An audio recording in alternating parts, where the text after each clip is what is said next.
Silks శ్రీరస్తు శుభమస్తు sale ప్రతి 25,000 రూపాయల కొనుగోలుపై ఒక గోల్డ్ కాయిన్ ఉచితం.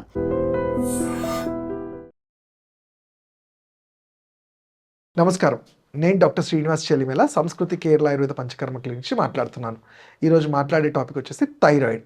థైరాయిడ్ అనేది అంటే పేరు, గ్లాండ్ పేరు.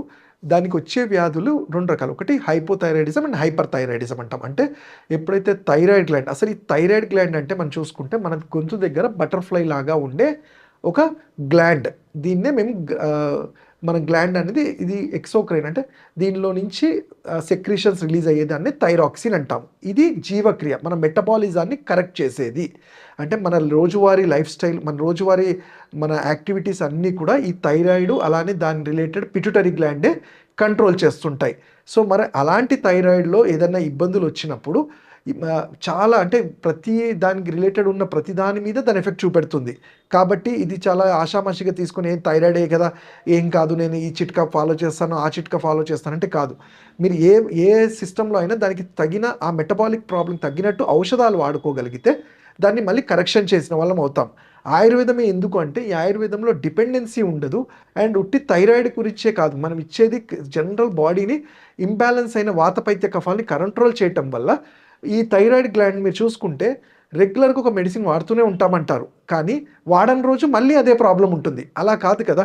థైరాయిడ్ గ్లాండ్ ఏం జరిగింది, ఫస్ట్ అది దాని ఫంక్షనాలిటీ తప్పింది, అంతేగాని ఆర్గాన్ కంప్లీట్గా అది థైరాయిడైటిస్ అంటాము, గాయిటర్ అంటాము. అలాంటి కండిషన్స్లో ట్రీట్మెంట్స్ డిఫరెంట్ అయ్యి, కానీ మామూలుగా మీరు చూసుకునే హైపోథైరాయిడిజం అనేది చాలా ఎక్కువ చూస్తుంటాము. ఈ హైపోథైరాయిడిజం అనేది బ్లడ్లో అయోడిన్ తగ్గిపోవటం వల్ల మన జీవక్రియ అనేది దెబ్బతింటుంది. సో హైపర్ కానీ హైపో కానీ మనం ఏం చేస్తాం, ఫంక్షనాలిటీ దెబ్బతిన్నది కాబట్టి ఆ ఆర్గాన్ అది మళ్ళీ రిపేర్ చేసుకోవడానికి ఆయుర్వేదం ఎప్పుడైనా ఆ మూల కారణాన్ని తెలుసుకొని దాన్ని ట్రీట్మెంట్ చేయడానికే హెల్ప్ఫుల్ అవుతుంది. మరి అలాంటప్పుడు దీని లక్షణాలు ఏంటో తెలుసుకుందాం. ఫస్ట్ థైరాయిడ్ అనేది ఫస్ట్ లక్షణమే స్టార్ట్ అయ్యేది జుట్టు రాలిపోవటము, స్కిన్ డ్రైగా అవటము, కొంతమందిలో వెయిట్ పుట్ ఆన్ అవుతారు, అంటే తిన్నా తినకపోయినా, ఎక్సర్సైజ్ చేసినా చేయకపోయినా వెయిట్ పుట్ ఆన్ అవటము, కొంతమందిలో వెయిట్ లాస్ కూడా ఉంటుంది. అండ్ మేజర్గా జాయింట్ పెయిన్స్ అనేది మనం అరుగుదైన కండిషన్స్లోనే కాకుండా థైరాయిడ్లలో కూడా పొద్దున్న లేస్తున్నప్పుడు జాయింట్ స్టిఫ్నెస్, పెయిన్స్ అనిపించడము, తల బరువుగా అనిపించడము, ఆడవాళ్ళైతే ఇర్రెగ్యులర్ పీరియడ్స్ రావటము, పాలిసిస్టిక్ ఓవేరియన్ డిసీజ్ లాంటివి కనెక్టివ్గా అవి కూడా చూస్తూ ఉంటాం. అలానే ఎప్పుడు బాడీ వీక్గా ఉండడము, మందగించిన బాడీ అనేది స్లగ్గిష్గా అవ్వడం చూస్తుంటాం. ఇవి లక్షణాలుగా ఉన్నప్పుడు మనకి ఒక డౌట్ వచ్చినప్పుడు మనకి ఈజీగా తెలిసే మోడర్న్ టెక్నాలజీస్ ఉన్నాయి. అవే మనం బ్లడ్ టెస్ట్లో T3, T4, TSH, T3 free TSH, అలానే T3, T4, TSH అని తెస్తాం. వీటిలో బ్లడ్లో ఎంత ఉండాలనేది మనకు పారామీటర్స్ ఉంటాయి, కాబట్టి దాని ప్రకారము మనము సజెస్ట్ ప్రోటోకాల్ అనేది ఉంటుంది. బట్ ఇక్కడ చూసుకుంటే మరి హైపోథైరాయిడిజంలో ఎప్పుడైతే ఈ డిస్ఫంక్షన్ జరిగింది అంటే, నేను ఇంతకుముందు చెప్పినప్పుడు గ్లాండ్ అనేది కంప్లీట్గా డ్యామేజ్ అవ్వలేదు, దానికి అది చేయాల్సిన పని చేయట్లేదు. కాబట్టి ఆ పని ఎలా చేయించుకోవాలనే దానికి ఆయుర్వేదంలో చాలా చక్కటి మన ఇంటి చిట్కా అంటాం, దాన్ని నస్యకర్మ అంటాం. మేము మా క్లినిక్స్లో కూడా చేసేది నస్యకర్మ. అంటే మనం చూసుకుంటే ముక్కు ద్వారా వెళ్ళేది మనకి గేట్వే, మన అబోవ్ ద చెస్ట్ కఫ రీజన్లో ఉండేది దేనికైనా ఇది గేట్వే అంటాం, రూట్ అంటాం.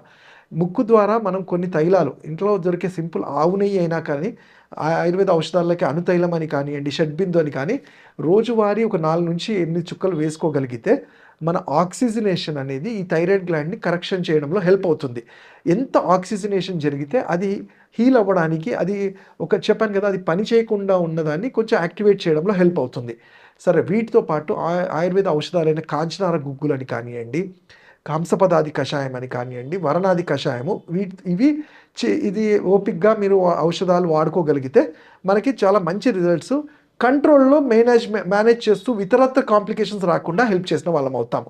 అండ్ జనరల్గా థైరాయిడ్ పిల్లల్లో కూడా చూస్తుంటాము, టీనేజ్ వాళ్ళలో కూడా చూస్తుంటాము, ఏజ్డ్ వాళ్ళలో కూడా చూస్తుంటాము. ఇప్పుడు ఈ 10-15 ఇయర్స్ నుంచి చాలా కామన్గా ఆడపిల్లల్లో కూడా చూస్తున్నాం. మరి వీటికి ఎందుకు అని చూస్తే మన లైఫ్ స్టైల్ దెబ్బతినడం. మీరు చూసుకుంటే ల్యాక్ ఆఫ్ ఎక్సర్సైజ్ కానివ్వండి, తీసుకునే ఫుడ్ మీద కంట్రోల్ లేకపోవటము, అంటే ఇష్టం వచ్చిన టైంలో ఫుడ్ తీసేసుకోవడము, లేకపోతే మనకు సొంతంగానే లావు పెరిగామని చెప్పి తీసుకోవాల్సిన న్యూట్రియంట్స్ అన్నీ ఫుడ్లో ఆపేయటము, ఇవన్నీ కూడా చూస్తుంటాం. మరి ఫుడ్ ద్వారా ఈ థైరాయిడ్ని మనం ఏమైనా కంట్రోల్ చేయగలుగుతామంటే తప్పకుండా. మనం ఇంతకుముందు చెప్పినట్టు థైరాయిడ్కి కావాల్సిన సెలీనియం ప్రోటీన్ అనేది చాలా ఇంపార్టెంట్. ఆ సెలీనియం ప్రోటీన్స్ అనేవి మెడిసిన్ ద్వారా కాకుండా మనకి మునగాకులో చాలా పుష్కలంగా ఉంటుంది. అలానే ఆయుర్వేద ఔషధాల్లో యూజ్ చేసే పిప్పలి, మనకి ఈజీగా మార్కెట్లో దొరుకుతుంది. దాన్ని తోక మిరియాలు అంటాం. మిరియాలు రౌండ్గా ఉంటుంది, ఇది పెద్దగా లవంగం టైప్లో ఉండే పిప్పలి అంటాం. ఈ పిప్పలని ఒక ఫ్రై చేసుకొని, ఆవు నెయ్యిలో ఫ్రై చేసుకొని పౌడర్ చేసి రోజు ఒక చిటికెడు మన కూరల్లో వేసుకోవడం వల్ల కూడా చాలా ఉపయోగంగా ఉంటుంది. అలానే మనకు కొబ్బరి నూనె, ఎడబుల్ ఆయిల్, ఈజీగా దొరికేది తాగగలిగే కొబ్బరి నూనెని వారంలో 1 నుంచి 2 సార్లు జస్ట్ 5 ml ఒక స్పూన్ తీసుకోగలిగితే దానివల్ల కూడా ఈ ఆక్సిజనేషను అలానే థైరాయిడ్ గ్లాండ్ దెబ్బతినకుండా హెల్ప్ చేయడంలో చాలా ఉపయోగంగా ఉంటుంది.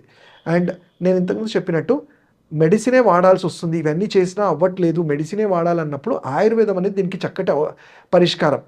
మనము వేరే సిస్టమ్స్ గురించి మనం అనట్లేదు, కాకపోతే మెటబాలిక్గా మరి కంట్రోల్లో ఎప్పుడూ కంట్రోల్లో పెట్టుకోవాలంటే ఆయుర్వేద ఔషధాలైన కాల్చినార గుగ్గులు, ఇది థైరాయిడ్ గ్లాండ్ పనితనాన్ని అండ్ రాను వచ్చే గాయిటర్ కానివ్వండి, దాన్ని థైరాయిడ్ గ్లాండ్ దెబ్బతినే ఛాన్సెస్ని కూడా చాలా మటుకు తగ్గించి, ఏదైతే నేను ఇంతకుముందు చెప్పిన కాంప్లికేషన్స్ లైక్ బాడీ వీక్ అయిపోవటము, బరువు పెరిగిపోవటము, మోషన్ సరిగ్గా రాకపోవటము, జుట్టు రాలిపోవటము, ఇలాంటి ఆడవాళ్ళ హార్మోన్ ఇవన్నీ కూడా రాకుండా హెల్ప్ చేసిన వాళ్ళం అవుతాం. సో చిన్నపిల్లల్లో కూడా చూస్తూ ఉంటాం కాబట్టి, చిన్నపిల్లల్లో అంటే ఇది జెనెటిక్ ఫ్యాక్టర్స్ వల్ల కూడా ఉంటుంది.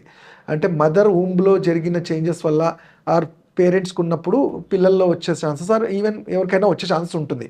కానీ ఇక్కడ మీరు ఆలోచించుకోవాల్సింది, ఈవెన్ జెనెటిక్ ఫ్యాక్టర్ అయినా కానీ మన ఇమ్యూన్ సిస్టమ్ రెసిస్టెన్స్ బాగా ఉంటే దాన్ని అవాయిడ్ చేయొచ్చు, మరి దాన్ని ఫైట్ చేయొచ్చు, మన శరీరం మన బాడీయే ఫైట్ చేసుకుంటుంది. బట్ ఎప్పుడైతే వీక్ ఇమ్యూనిటీ ఉంటుంది, రెసిస్టెన్స్ ఉండదో, పేరెంట్స్కి ఉంది కాబట్టి ఇమీడియట్గా వీళ్ళకి కూడా వచ్చే ఛాన్సెస్ ఉంటుంది. సో మరి ఇమ్యూనిటీని పెంచడానికి ఆయుర్వేదంలో ఏంటంటే డిసీజ్ని ట్రీట్ చేయడం ఎంత ఇంపార్టెంటో, బాడీని ఇమ్యూనిటీ కూడా ఇంక్రీజ్ చేస్తూ ఇమ్యూనిటీని బ్యాలెన్స్ చేయగలిగితే ఆ వ్యాధి వల్ల వచ్చే కాంప్లికేషన్స్ని, ఆ వ్యాధిలో ఎదుర్కొనే ప్రాబ్లమ్స్ని కూడా మనం ట్రీట్ చేసిన వాళ్ళం అవుతాము. ఇంకా వీటి గురించి మీరు తెలుసుకోవాలనుకుంటే తప్పకుండా మా క్లినిక్స్లో కానీ, నన్ను ఆన్లైన్ కన్సల్టేషన్ కానీ నా క్లినిక్స్లో హైదరాబాద్లో కానీ కన్సల్ట్ అవ్వచ్చు. నా number 7658909501. And for more videos, Please subscribe to iDream. Please subscribe to iDream. Please subscribe iDream. And please subscribe to iDream. For more videos, subscribe to iDream. please like, share and subscribe to the channel. Congratulations, iDream. subscribe to iDream. Subscribe to iDream. So subscribe to iDream Media. iDream की iDream team अंदर की huge congratulations. Please subscribe iDream Media. Please subscribe to iDream. Subscribe iDream. Please subscribe to iDream. iDream అంటే నా కళల ఛానల్ను subscribe చేసుకున్న నోరు తిరుగుతలేదు, మీరైతే గంట గుర్తు కొట్టండి. For more such videos, please subscribe to iDream. Subscribe to iDream. Please subscribe to iDream. Please subscribe iDream Media. Please do subscribe to iDream. Please subscribe to iDream Media. For best entertainment and information, please subscribe iDream. And don't forget to subscribe to iDream.